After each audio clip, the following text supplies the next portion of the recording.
He has travelled just 250 miles from the White House. But this is among the most controversial visits of his presidency.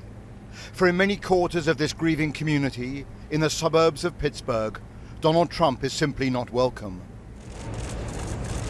The president paused to lay a flower and some pebbles outside the Tree of Life Synagogue, where the horror unfolded.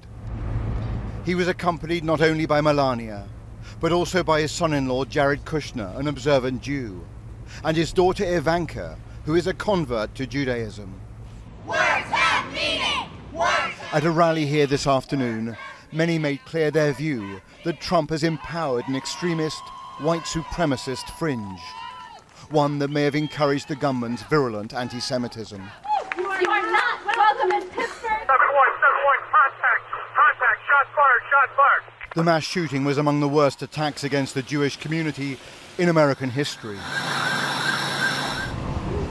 And today there were funerals for 3 of the 11 who were murdered, including 2 brothers who were gunned down as they worshipped. Barry Werber survived by hiding in the synagogue storeroom, his friend dead at his feet. He's laying on the floor, hasn't made a sound. I'm afraid to move. As I said, I was terribly scared. The door opens again and a guy walks in with a gun. I could see he had a shirt, a jacket, I couldn't tell you colors, pants. I was focused on that long gun. I figured it was an AR-15. Members of his family died in the Holocaust, and now Barry is frightened here in the American heartland. The politics of hate are deeper than I have seen in ages. And I'm afraid of it. I don't feel safe any longer.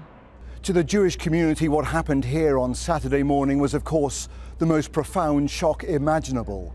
But I've also spoken to a local rabbi who said, in another sense, it was not a surprise, given the relentless rise in anti-Semitism. Aaron Bisno warns that Trump's language has directly fed the rise in hate that is spreading across America.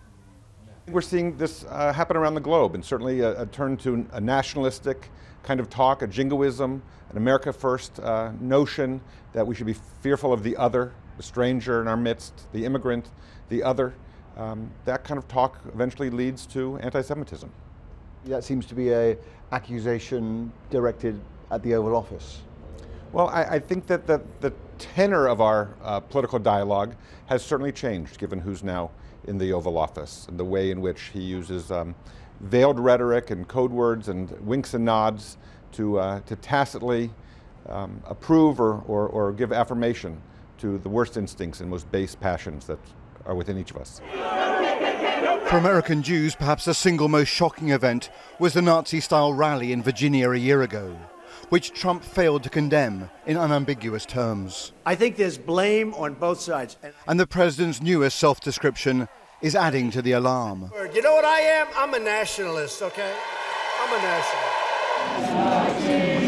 nationalist. Tonight, this Jewish community is grieving and praying together, putting aside the political divisions and the language of exclusion that are causing such anguish. Robert Moore, News at 10, Pittsburgh.